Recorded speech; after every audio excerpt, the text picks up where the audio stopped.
Kasi grabe yung suporta talaga sa'yo ng buong Pilipinas. After 20 years of winning PBB, andito ka pa rin, nasa prime time ka pa rin, 7 days a week ka pa rin namin napapanood. Happy birthday to you! Galing yan sa number 1 fan Kimers. mo, Ate Kim. Kimers, oh Kimers my ako gosh, talaga. thank Oo. you. Of course! So, ano ba Pwede din message? kayong maging Kimers na rin. Open, Ay, ay, ba sila? Kami. open naman kami for subscription. Vice President po ako dun sa fans club. Wow!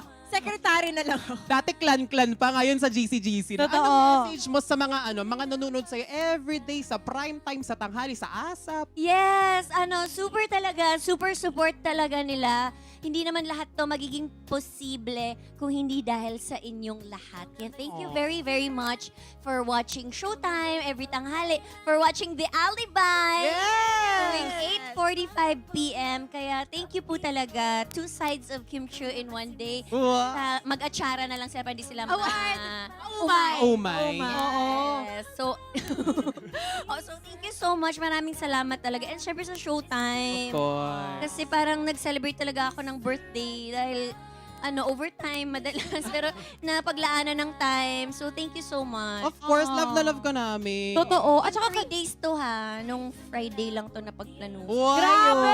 Amazing ang Showtime, di ba? Palakpakan natin sila. Palakpakan natin. At saka yung mga nakita natin mga clips kanina, medyo blurred na eh. Kopong-kopong na eh. Ito, bagong-bago na. May bago na tayong clips, di ba? Yes. Redemption. Pwede Totoo. ito na yung kumalat sa mga UAA picture. Yes. Ayan, yan na yun. Nakakalat na namin, Ate Kim. Yearly, kumakalat yung Yung gumaganda. Oo. Ngayon may bago na silang clips. I love it. Pero kasi change kanina... for the Gen Zs. Ayun! Pero kasi kanina, habang nag-opening theme song, nakatitig lang ako sa'yo, Ate Kim. Tapos sabi ko, papasa pa siyang 20 years old. Tama. Ganun ka todo. Oo. Yan! Nakakainis, Ate Kim. Parang di tayo nagkakalayo ng edad. Siyempre, ilan taong ka ba? 22. Oh my God, naka-21 ko lang. Ikaw, Di ba? 18. Ayun, 18. 16 lang ako. Pasensya na kayo, guys. Pero di ba, another year for our media idol. I love it. Pero ano nga ba ang minamanifest mo ngayong 2026? Ayan. Kasi ang dami mo na kagad ganap. International, sa mga shows. I love it. Ano pang hinahanap ng isang Kim Chiu? Bagong series pa sa Prime yan. oh, Kimers ka na. Yes, memories ko last. Ako,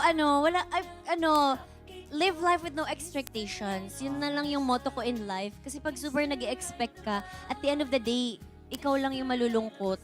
So parang kung ano yung dumating na blessing, ay wow, meron. Ay wow, parang ito yung prod. Ay wow, may prod ako. Ano yung prod? Redemption prod. Oh! Di ba yung parang magugulat ka